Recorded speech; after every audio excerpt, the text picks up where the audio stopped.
આ ન્યૂઝના પ્રાયોજક છે tattoo and nail studio. અમારું સરનામું છે ઓમ બિઝનેસ પ્લાઝા, સર્કિટ હાઉસની સામે, હાલર રોડ, વલસાડ.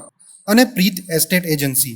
ફ્લેટ, બંગલો, પ્લોટ, વાડી, ફાર્મ હાઉસ, ફેક્ટરી તેમજ ઓફિસના લેવેચ માટે અથવા ભાડા માટે સંપર્ક કરો. વાપીના અગ્રણી ઉદ્યોગપતિ કેપ્ટન અનિલ દેવની યાદમાં 31મી માર્ચ 2024ના આયુષ હોસ્પિટલ ખાતે રક્તદાન શિબિરનું આયોજન કરવામાં આવ્યું હતું. વાપીના અગ્રણી ઉદ્યોગપતિ અને સમાજસેવક તરીકે વાપીવાસીઓના હૃદયમાં અમિટ છાપ છોડી જનાર આયુષ ફાઉન્ડેશનના કેપ્ટન અનિલ જી દેવ અને શ્રીમતી મોહિની દેવની ભાવભીની યાદમાં રવિવારે તારીખ 31 માર્ચ 2024ના રક્તદાન કેમ્પ અને આયુષ સત્કાર કાર્યક્રમનું આયોજન કરવામાં આવ્યું હતું, જેમાં રાજ્યના નાણાપ્રધાન કનુભાઈ દેસાઈ સહિતના મહાનુભાવો વિશેષ ઉપસ્થિત રહ્યા હતા. વાપીમાં આયુષ ફાઉન્ડેશનના નેજા હેઠળ આયુષ હોસ્પિટલ ખાતે આ રક્તદાન કેમ્પનું આયોજન કરવામાં આવ્યું હતું, જેમાં મોટી સંખ્યામાં ઉદ્યોગ જગત તેમજ હોસ્પિટલ ક્ષેત્રે સંકળાયેલા આગેવાનો ઉપસ્થિત હતા.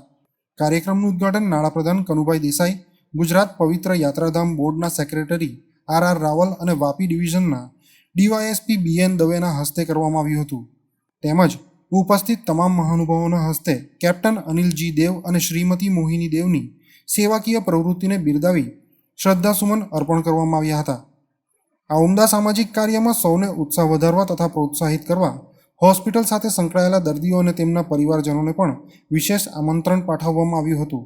રક્તદાન કેમ્પ સાથે આયુષ સન્માન કાર્યક્રમમાં પસંદગી પામેલ શ્રેષ્ઠ વ્યક્તિઓનું સન્માન કરવામાં આવ્યું હતું. આ સમગ્ર કાર્યક્રમ અંગે આયુષ હોસ્પિટલના ડોક્ટર આશીષ દેવ દ્વારા વિગતો આપી હતી. ઉલ્લેખનીય છે કે 3 વર્ષથી થતા આ રક્તદાન કેમ્પમાં 150 બોટલ રક્ત એકત્ર કરવાનું લક્ષ્ય રખાયું હતું. ડોક્ટર આશીષ દેવે જણાવ્યું હતું કે પોતે તબીબ હોય, રક્તની જરૂરિયાત અને તેની મહત્વતાથી તેઓ સુપેરે વાકેફ છે. એટલે એક રક્તની બોટલ 3 લોકોની જિંદગી બચાવી શકતી હોય, એટલે રક્તની ઘટ નિવારવા રક્તદાન કેમ્પનું આયોજન કરવામાં આવ્યું છે. મારું નામ ડોક્ટર આશીષ દેવ છે. ડોક્ટર અમિત દેવ, આયુષ હોસ્પિટલ વાપી. આજે અમે 31 માર્ચ રવિવારે સવારે 10 વાગે મારા ફાધર કેપ્ટન અનિલજી દેવ અને મારી મધર મોહિની દેવ એમના સ્મરણમાં આ બ્લડ ડોનેશન કેમ્પ અહીંયા યોજ્યો હતો. આ બ્લડ ડોનેશન કેમ્પની સાથે વાપીમાં જે સોશિયલ કામ કરતા હોય એમને અમે સન્માન પણ આપ્યો હતો.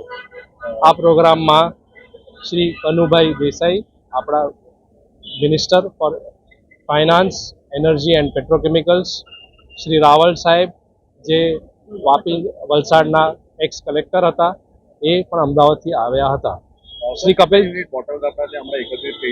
હમણાં અમારી 31 થઈ છે. હવે આગળ અમે બ્લડ ડોનેશનનો કેમ્પ ચાલુ રાખીએ છીએ અને એમાં કમસે કમ 150 થી 200 બોટલ થશે એવું અમારી લક્ષણ છે. વાપીનો જનતાનો સ્નેહ અને સપોર્ટ અભૂતપૂર્વ છે.